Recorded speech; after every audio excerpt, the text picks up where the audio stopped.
نحمده ونصلي على رسوله الكريم اما بعد فاعوذ باللہ من الشیطان الرجیم بسم اللہ الرحمن الرحیم۔ میرے تمام دیکھنے والوں کو میری طرف سے السلام علیکم ورحمۃ اللہ وبرکاتہ۔ امید کرتی ہوں کہ آپ سب خیریت سے ہوں گے، اور دعا ہے کہ اللہ جل شانہ آپ کی طرف بڑھنے والے ہر شر کو خیر میں بدل دے، آمین ثم آمین۔ آج کے سبق پہ ہم پارہ نمبر 28 سورۃ الصف اور سورۃ الصف کی آیت نمبر 13 اور آیت نمبر 14 پڑھیں گے۔ اپنے سبق کا آغاز کرتے ہیں۔ اعوذ باللہ من الشیطان الرجیم۔ سورۃ الصف مدنیۃ بسم اللہ الرحمن الرحیم۔ وَأُخْرَى تُحِبُّونَهَا نَصْرٌ مِّنَ اللَّهِ وَفَتْحٌ قَرِيبٌ وَبَشِّرِ الْمُؤْمِنِينَ۔ اس آیت میں وَأُخْرَى تُحِبُّونَهَا غا ہے، اور غا کے اوپر کھڑی زبر ہے۔ کھڑی زبر کو ایک الف کی مقدار کھینچ کر پڑھتے ہیں، اور دوسری بات کہ غا کے اوپر زبر آ جائے یا کھڑی زبر آ جائے تو اس غا کو پر کر کے پڑھیں گے، اور پر کرنے کا طریقہ ہے کہ آپ کے دونوں ہونٹ گول ہو جائے۔ ایسے کہیں گے وَأُخْرَى تُحِبُّونَهَا نَصْرٌ مِّنَ اللَّهِ۔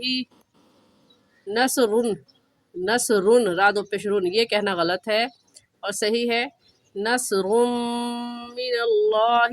کیوں نصرم کیوں کہیں گے؟ را کو میم کے ساتھ کیوں ملائیں گے؟ کیونکہ یہ قاعدہ ہم نے پڑھا کہ نون ساکن یا تنوین کے بعد حروف یرملون میں سے کوئی حرف آ جائے۔ حروف یرملون 6 ہے، یا، غا، میم، لام، واو، نون، یرملون۔ ان میں سے کوئی حرف آ جائے تو وہاں ہم غنہ کرنے کے ساتھ ساتھ ادغام بھی کریں گے۔ غنہ ناک میں آواز چھپانے کو غنہ کہتے ہیں، اور ادغام کہتے ہیں کہ دو لفظوں کو ایک کر دیا جائے۔ جیسا کہ یہ میم دیکھنے میں ایک ہے اور پڑھنے میں 2 مرتبہ پڑھا جائے گا، ایک مرتبہ را کے ساتھ ملا کر اور دوسری مرتبہ خود۔ تو ایسے پڑھیں گے نصرم، را کے ساتھ ملا کر پڑھنے کو ادغام کہتے ہیں، تو نصرن کہنا غلط ہوگا، اور اس را کو میم کے ساتھ ملا کر پڑھیں گے ایسے نصرم من اللہ۔ لفظ اللہ سے پہلے زبر آ جائے تو لفظ اللہ کو پوری یعنی موٹا کریں گے، من اللہ وفتح قریب۔ ہاں کے اوپر تنوین ہے، اور تنوین کے بعد حروف حلقی میں سے کوئی لفظ بھی نہیں ہے۔ حروف حلقی 6 ہے، حمزہ، ہا، عین، ہا، غین، خا۔ اس لیے اس تنوین پر غنہ کریں گے اور ایسے پڑھیں گے وفتح قریب۔ حروف قلقلہ میں سے ہے، اور جب حروف قلقلہ ساکن ہو تو ان پر قلقلہ کرتے ہیں۔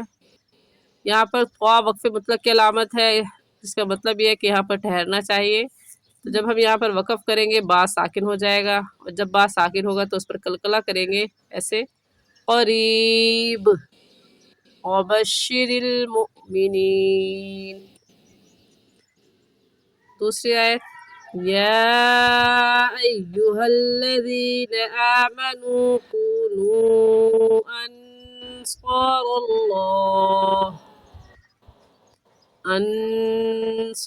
اللہ کما قال عیسی ابن مریم للحواریین من انصاری الی اللہ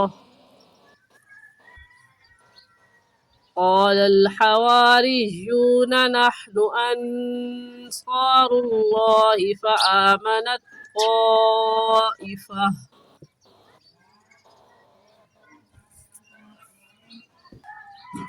فآمنت طائفة من بني إسرائيل وكفرت طائفة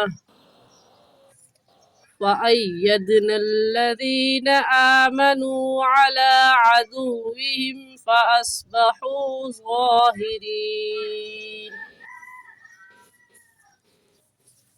اس آیت میں یا ایھا الذین میں مد منفصل اور مد جائز ہے، اور اس مد کو 3 الف کی مقدار کھینچیں گے، اور کھڑی مد بھی ہے تو کل 4 الف کی مقدار ہو گیا، کیونکہ کھڑی زبر کو 1 الف کی مقدار کھینچتے ہیں، تو 4 الف کی مقدار کھینچ کر پڑھیں گے۔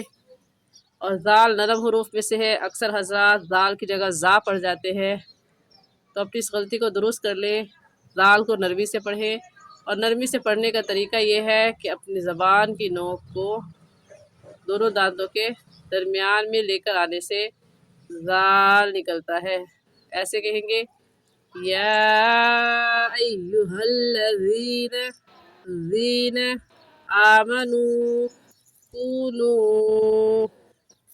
کونو میں بھی مد منفصل اور مد جائز ہے، کیونکہ حروف مدہ کے بعد حمزہ اگلے کلمے میں ہے۔ حروف مدہ اس پہ واو مدہ ہے، واو ساکن سے پہلے پیش آ گیا تو واو مدہ، حروف مدہ کے بعد حمزہ اگلے کلمے میں ہے، اس لیے اس مد کو مد منفصل اور مد جائز کہیں گے، اور اس مد کو 3 الف کی مقدار کھینچیں گے، ایسے کونو انصار اللہ کما قال۔ جی اپنی اس غلطی کو بھی درست کر لیں، اکثر حضرات کاف اور قاف ان دونوں میں فرق نہیں کرتے، دونوں کو کما کالا ایسے پڑھ جاتے ہیں، جبکہ کما کالا نہیں ہے بلکہ یہ باریک ہے کما، اور یہ موٹا ہے قال کما قال۔ باریک کرنے کا طریقہ کہ دونوں ہونٹ پھیل جائے، اور موٹا کرنے کا طریقہ کہ دونوں ہونٹ گول ہو جائے، تو اس فرق کو اچھے سے یاد رکھیں اور لفظوں کو مخارج کے ساتھ پڑھیں۔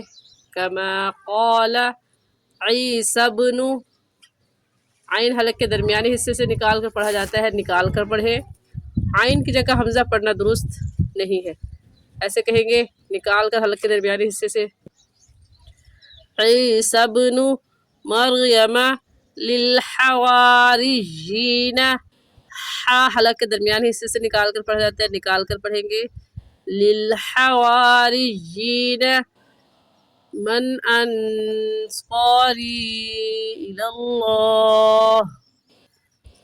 یہاں پر بھی قاف موٹے حروف میں سے ہے، قال ایسے پڑھیں گے قال الحواریون نحن انصار اللہ۔ ان میں نون ساکن ہے، اور نون ساکن کے بعد حروف حلقے میں سے کوئی لفظ نہیں ہے، اس لیے نون ساکن پر غنہ کریں گے، ایسے کہیں گے انصار اللہ فآمنت طائفۃ۔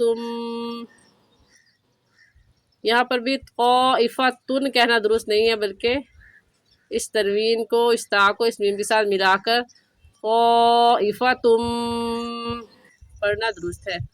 اور یہ ہم ایسا کیوں کریں گے، اس تنوین کو اس میم کے ساتھ کیوں ملائیں گے، کیونکہ یہ قاعدہ ہم پڑھ چکے ہیں کہ نون ساکن یا تنوین کے بعد حروف یرملون میں سے کوئی حرف آ جائے تو غنہ کے ساتھ ساتھ ادغام بھی ہوگا۔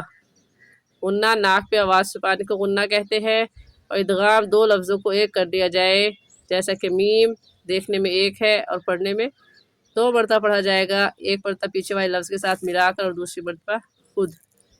تو ادغام کیا ہے کہ اس تنوین کو اگلے لفظ کے ساتھ ملا کر پڑھیں گے، ایسے طائفتم، اور میم بنی، یہاں پر بھی مین، میم کو نون کے ساتھ ملا کر پڑھنا مین غلط ہے، اور صحیح ہے میم بنی۔ میم کو میم کے ساتھ کیوں ملا رہے ہیں، کیونکہ قاعدہ یہ ہے کہ نون ساکن کے بعد با آ جائے، نون ساکن کے بعد با آ جائے تو وہاں پر اقلاب ہوتا ہے، یعنی ایک چھوٹی سی میم لگا دیتے ہیں اور اس نون ساکن کو اس میم کے ساتھ ملا کر پڑھتے ہیں، تو اب من، میم نون زیر من، من کہنا غلط ہوگا، اور صحیح ہے میم بنی اسرائیل۔ اسرائیل میں کون سی مد ہے، اس مد کا نام ہے مد متصل اور مد واجب۔ ہمیں کیسے پتہ چلا، کیونکہ حروف مدہ کے بعد حمزہ اسی کلمے میں ہے، تو اس مد کو 4 الف کے برابر کھینچیں گے، اس سے کم یا زیادہ نہیں کھینچیں گے۔ ایسے کہیں گے اسرائیل وکفرت طائفہ۔ جیم وقف جائز کی علامت ہے، جس کا مطلب یہ ہے کہ یہاں پر ٹھہر جانا بہتر ہے، اور اگر نہ ٹھہرا جائے تب بھی درست ہے۔ تو ہم یہاں پر ٹھہر جائیں گے، اور جب وقف کریں گے تو وقف کی صورت میں گولتا ہا بن جاتی ہے۔ ایسے کہیں گے طائفہ فَأَيَّدْنَا الَّذِينَ، دال حروف قلقلہ میں سے ہے، قلقلہ کریں گے فَأَيَّدْنَا الَّذِينَ آمَنُوا عَلَىٰ عَدُوِّهِمْ فَأَصْبَحُوا ظَاهِرِينَ۔ آمنت باللہ، صدق اللہ العظیم۔